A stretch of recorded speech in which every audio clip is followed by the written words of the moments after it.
Welcome back to my channel, everybody. Hello from my side. इसके previous video में first video, second video and this one is third video. ठीक है. तो first video में हम लोग इंट्रोडक्शन अबाउट अकाउंट्स पढ़े थे, सॉरी असेट्स पढ़े थे. नेक्स्ट में हम लोग क्या पढ़े? Introduction about liabilities, like long term short term की तरह.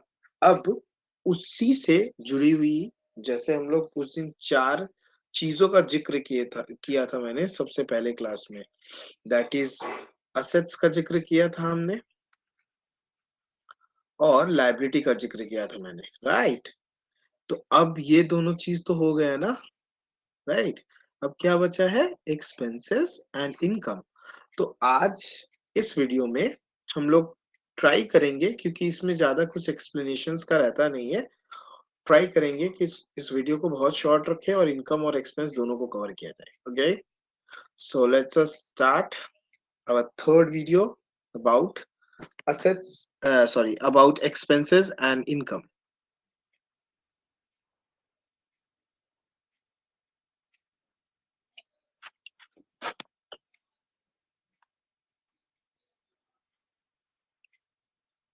हाँ, सो हम लोग स्टार्ट करते हैं फर्स्ट एक्सपेंसेस.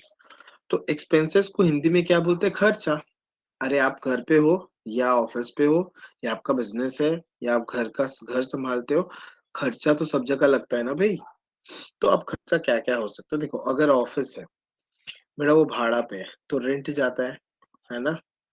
एक बिजनेस को चलाने के लिए मेरे को एक स्पेस चाहिए. ऐसा नहीं बिजनेस स्टार्ट करते करते हम एक 200-300 करोड़ रुपए का बिजनेस लाइक लैंड ही खरीद लेंगे, तो मेरा बिजनेस में पैसा लगाए फिर हम कैसे लगा पाएंगे? इस वजह से जब भी कोई भी बिजनेस अपना स्टार्ट करता है, नॉर्मल लॉजिकली भी देखो भाई, कोई भी बिजनेस धंधा स्टार्ट करता है तो पहले तो भाड़ा पे ही जगह ले के स्टार्ट करता है. जब वो सक्सेस हो जाता है तब वो फिर एक अपना ओन प्लॉट लेके वहां पे कंस्ट्रक्शन करके फिर अपना कर लेता है. जो भी अपार्ट थी, सबसे इनिशियल लेवल पे खर्चा लगता है रेंट, सैलरी. अब स्टाफ को रखेगा तो उसको सैलरी तो देना पड़ेगा हर महीने, नहीं तो उसका अगर स्टाफ नहीं रहेगा तो काम कैसे चलेगा? और बिजली नहीं जलाएगा तो फिर हो गया, दुकान में ग्राहक ही नहीं आएगा. दुकान में ग्राहक ही नहीं आएगा, है ना. मैं बिजली बोलते बोलते बी लिख दिया, और कोई बात नहीं है. Electricity, tree city, right. अच्छा, फिर ट्रैवलिंग एक्सपेंसेस है, यहाँ वहाँ ट्रैवल करने का खर्चा, है ना. फिर उसके बाद ट्रैवलिंग, फिर एडवर्टीजमेंट का खर्चा, राइट. एडवर्टीजमेंट मतलब भाई, अगर हम किसी भी चीज का एडवर्टाइज नहीं करेंगे तो मेरा बिजनेस चलेगा क्या? The answer is no, of course नहीं चलेगा. कैसे चल सकता है? तो एडवर्टीजमेंट का खर्चा. फिर अगर सपोज फर्नीचर बनाया है तो फर्नीचर जो है अब सालों साल यूज करते करते उस पे तो वो खराब धीरे धीरे खराब होना स्टार्ट हो जाएगा, राइट. तो वो हर साल धीरे धीरे थोड़ा थोड़ा करके वैल्यू उसका घटता जाएगा, तो उस वैल्यू को घटाने के लिए डेप्रिसिएशन, ये भी मेरा खर्चा है. लेकिन अब ये कैसा खर्चा हो जाता है? ये नॉन कैश खर्चा हो जाता है. मतलब पैसा का खर्चा नहीं है ना. पैसा का खर्चा नहीं, खर्चा तो है, ये एक बिजनेस का खर्चा है, क्योंकि मशीन फर्नीचर जो है या कोई भी पर्टिकुलर जो असेट है, वो मेरा लगा तो बिजनेस में ही हुआ है ना, मतलब बिजनेस में ही है. तो अगर बिजनेस में ही है तो डेप्रिसिएशन तो बिजनेस में होना चाहिए. मतलब उसका भी तो वैल्यू घट रहा है. आज हम 5,000 में बनाए थे, कल के दिन उसका वैल्यू अगर मान लो जब हम बेचे 2 साल के बाद, तो हम उस मेरे का उसका वैल्यू मेरे को 2,000 रुपये मिल रहा है. तो जस्ट इमेजिन था, उस समय में ऐसा बोलेंगे क्या? अरे मेरा 3,000 का नुकसान हो गया. नहीं, नहीं बोल सकते. क्यों नहीं बोल सकते भाई? क्योंकि भाई वो यूज हुआ तो उसकी वजह से भी तो उसको वो उसका वैल्यू घटा ना. तो उसी चीज को जब भी कोई भी फिक्स एसेट पे लाइक यूज होने की वजह से उसका वैल्यू अगर घट जाता है, तो उस वैल्यू को हम लोग क्या, मतलब अकाउंटिंग टर्म्स में उस वैल्यू को घटने का प्रोसेस को हम लोग क्या बोलते हैं? डेप्रिसिएशन बोलते हैं. ठीक है. उसी के जोड़ीदार होते हैं अमोर्टाइजेशन. अमोर्टाइजेशन, ठीक है. अमोर्टाइजेशन का मतलब क्या होता है? जब भी कोई भी इंटेंजिबल एसेट्स, ठीक है। ये किसके ऊपर लगता है बच्चा लोग? ये लगता है टेंजिबल एसेट्स के ऊपर और ये लगता है इनटेंजिबल के ऊपर, इंटेंजिबल एसेट्स के ऊपर लगता है ये।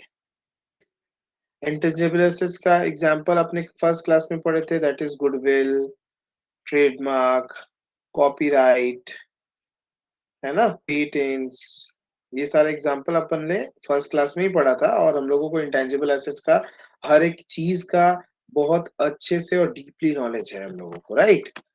फिर उसके बाद इंटेंजिबल एसेट्स मतलब अमोर्टाइजेशन हो गया। फिर मेरा बिजनेस है तो उस बिजनेस का क्या करा के रखेंगे? इंश्योरेंस करा के रखेंगे। अगर इंश्योरेंस करा लेंगे तो क्या होगा? लाइफ जिंगल वाला हो जाएगा, मतलब इन फ्यूचर चल के कोई प्रॉब्लम नहीं आएगा, आएगा तो इंश्योरेंस वाला समझेगा, ठीक है। वाटर का खर्चा, पानी, है ना? रिफ्रेशमेंट का खर्चा, कभी कभी नाश्ता हो गया, कभी कभी चाय तो होता ही रहता है रिफ्रेश होने के लिए, तो रिफ्रेशमेंट एक्सपेंसेस हो जाता है। और क्या बोल सकते हैं, बिजनेस मेरा चल रहा है, साथ ही साथ मेरे को कुछ लॉ का कंप्लायंसेस है उसको पूरा करना है, तो लीगल एक्सपेंसेस या लीगल फीस लॉयर को देना है, कुछ भी एक्सवाइजेड से सीएस को देना है, बिजनेस इनकॉर्पोरेट करके दिया, फाइलिंग करता है उसके लिए। फिर ऑडिट फीस, अगर आपका बिजनेस बड़ा है तो सीए लोग आएंगे, सीए साहब लोग आएंगे और वो लोग क्या करेंगे? ऑडिट करेंगे बिजनेस का, ठीक है। मतलब वो जो अब है चीज, तो ऑडिट एक्सपेंसेस हो गया। ऑडिटर लोग बहुत इज्जतदार लोग होते हैं भाई, ये लोग ऑडिट लोग, ऑडिट मतलब सीए वाले जो लोग होते हैं, मतलब जो सीए होते हैं या आर्टिकलशिप में होते हैं, उन लोग जाते हैं किसी भी कंपनी का ऑडिट करते हैं, बड़ा अच्छा से इज्जत-मान खातिर होता है ऑडिटर का। अच्छा, ऑडिट एक्सपेंसेस हो गया। और सबसे मेजर चीज़ जो बिज़नेस का मेन है, अगर वो नहीं रहा तो नहीं चलेगा, परचेज़ेज़। लास्ट में क्यों लिखा है सर? अगर एकदम मतलब परचेज़ेज़ था, तो अब लास्ट में क्यों लिखा है जब बिज़नेस का मेन चीज़ था ये तो? अरे इसीलिए तो लिखा है कि तुम भूल नहीं, लास्ट में इसीलिए लिखा रहे। पहले इसीलिए नहीं लिखा है।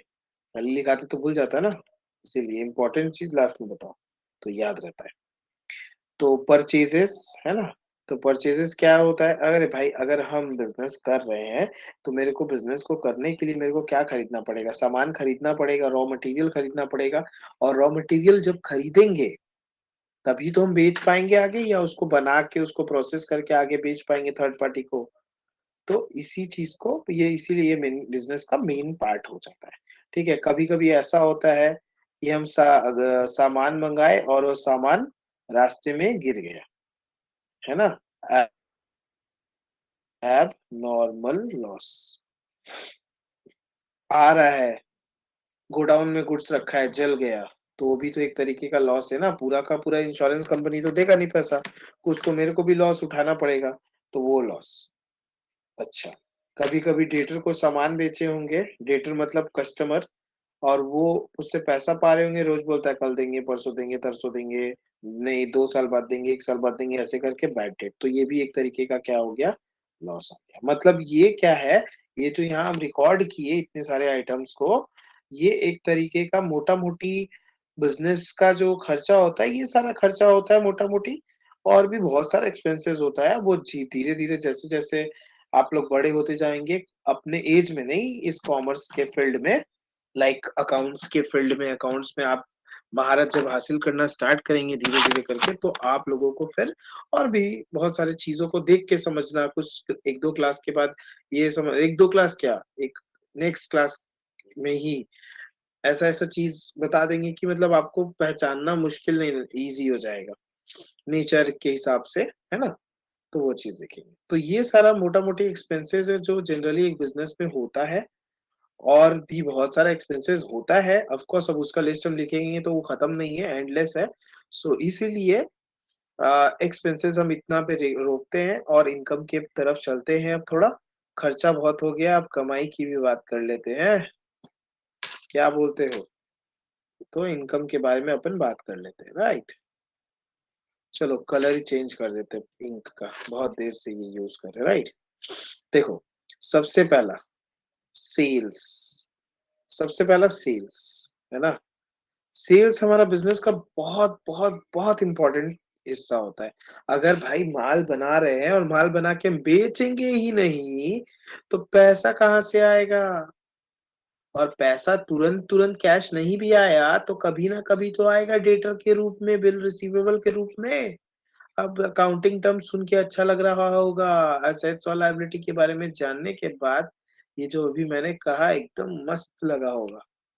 अच्छा, सेल्स, तो सेल्स अगर नहीं करेंगे तो हमारा बिज़नेस चलेगा ही नहीं, राइट? सेल्स को और क्या बोलते हैं? रेवेन्यू बोलते हैं। और क्या बोलते हैं? टर्नओवर बोलते हैं, टर्नओवर। अरे प्लीज़ टर्नओवर नहीं, सिर्फ टर्नओवर। सिर्फ और सिर्फ टर्नओवर, है ना? टर्नओवर एक मेजर चीज़ है। मतलब ये तीनों को अलग-अलग फ़ील्ड में इस चीज़ों का इस्तेमाल किया जाता है, ठीक है? अल्टीमेटली इसका मतलब है सेल्स। सेल्स मतलब बेचना, है ना? बेचना। नेक्स्ट, नेक्स्ट की ओर चलते हैं। और क्या? अच्छा, किसी का बिज़नेस हम कर रहे हैं, मतलब सपोज़ हमको कोई कंडीशन बेसिस पे रखा है कि भाई ये वाला मेरा तेरा नाम तो है मार्केट में, तो तू मेरा ये वाला सामान ना कैसे भी करके बिकवा दे। तो हम बोले अच्छा ठीक है, चल दे। तो हम बोले ठीक देख भाई, हम ये मेरा काम नहीं है लेकिन तेरे को इसके बदले में फ्री में नहीं काम करेंगे, मेरे को पैसा देना पड़ेगा। जितना भी बिकेगा, जितना भी सेल्स हम करवाएँगे उसका 10% सॉरी, उसका 10% पैसा हम रखेंगे। हम बोले चल ठीक है, वो बोला चल ठीक है भाई। तो वो किया, तो हमको क्या मिल रहा है, एक तरीके का मेरा इनकम हुआ ना, कमीशन जो है, वो हम रिसीव कर रहे हैं। अब वैसा उल्टा ऑपोज़िट भी सोच सकते हैं कि कमीशन पे कर रहे हैं, कमीशन पेड, तो वो मेरा खर्चा में आ जाएगा, ये कमीशन रिसीव मेरा इनकम में आ जाएगा। तीसरा नंबर पॉइंट में क्या हो सकता है, कहीं इन्वेस्ट करके रखे, है ना? कहीं पे इन्वेस्टमेंट है, तो वहाँ से इंटरेस्ट मिल रहा है इन्वेस्टमेंट का, तो इंटरेस्ट ऑन इन्वेस्टमेंट, तो ये एक तरीके का मेरा इनकम हुआ, है ना? ये एक वे का एक इनकम हो गया मेरा, इंटरेस्ट ऑन इन्वेस्टमेंट। कहीं पे हम पैसा इन्वेस्ट करके रखे, आज वहाँ से मेरे को उसका हर महीना इंटरेस्ट आता है। मेरे पास 4-5 घर था, हम भाड़ा पे चढ़ा दिए, तो ल रेंट आएगा, मेरे को अब पे नहीं करना होगा, अब मेरे को मिलने वाला है रेंट, रेंट रिसीव्ड, ठीक है? फिर कभी-कभी ऐसा होगा जो बैड डेट हो कर दिया था, जो पर्सन बैड डेट कर दिया था, पैसा मार लिया था मेरा, डुबा दिया था, बैड डेट का मतलब होता है पैसा डुबा देना। तो अब जो पैसा डुबा दिया था वो आज मेरे को वापस मिल रहा है। तो इसको हम लोग बोलते हैं बैड डेट, जो हुआ था उसका रिकवरी होना। जो बैड डेट हुआ है उसका ये रिकवरी होना हो गया, ठीक है? तो और भी समझ लो कि कभी कोई दुकानदार के पास गए हम सामान खरीदने के लिए, तो हम बोले कि भैया ये कितने का है? तो बोला मार्केट में मतलब सभी के लिए ₹1000, आपके लिए सिर्फ ₹800। तो जो ₹200 का हम एक्सपेक्ट कर पहले जब दाम पूछ के गए थे, तो वो मेरे को 1000 बताया था। लेकिन फिर वो बाद में पता चला मेरा जान-पहचान का निकला, तो वो मेरे को ₹200 का और छूट दिया। मतलब हम उस चीज़ के लिए पे करने के लिए 1000 रेडी थे, बट इंस्टीड ऑफ दैट कुछ कारणवश मेरे को उसका 1000 नहीं 800 पे करना पड़ा। तो ₹200 क्या हो गया मेरा डिस्काउंट। तो वो क्या किए हम, वो हम रिसीव किए। तो डिस्काउंट रिसीव, ठीक है? और उसी तरीके से दुकानदार अगर मेरे को दिया डिस्काउंट, तो डिस्काउंट अलाउड, तो वो एक तरीके का खर्चा में हम लोग उसको मान लेते हैं। तो हम यहाँ लिख देते हैं डिस अलाउड। और क्या लिख सकते हैं? कमीशन पेड, है ना? तो ये सारा चीज़। तो बस ये इनकम, हाँ, इनकम का भी एक-एक पार्ट समझ आ गया होगा। इसका स्क्रीनशॉट पॉज़ करके ले लेना आराम से, और इधर पे भी ले ही लो, रुको थोड़ा छोटा कर देते हैं, शायद तब ले पाएँ।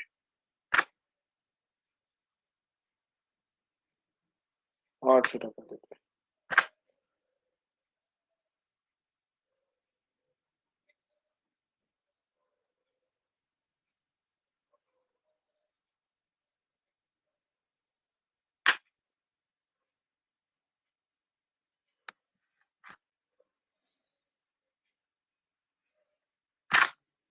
अब ठीक है ना?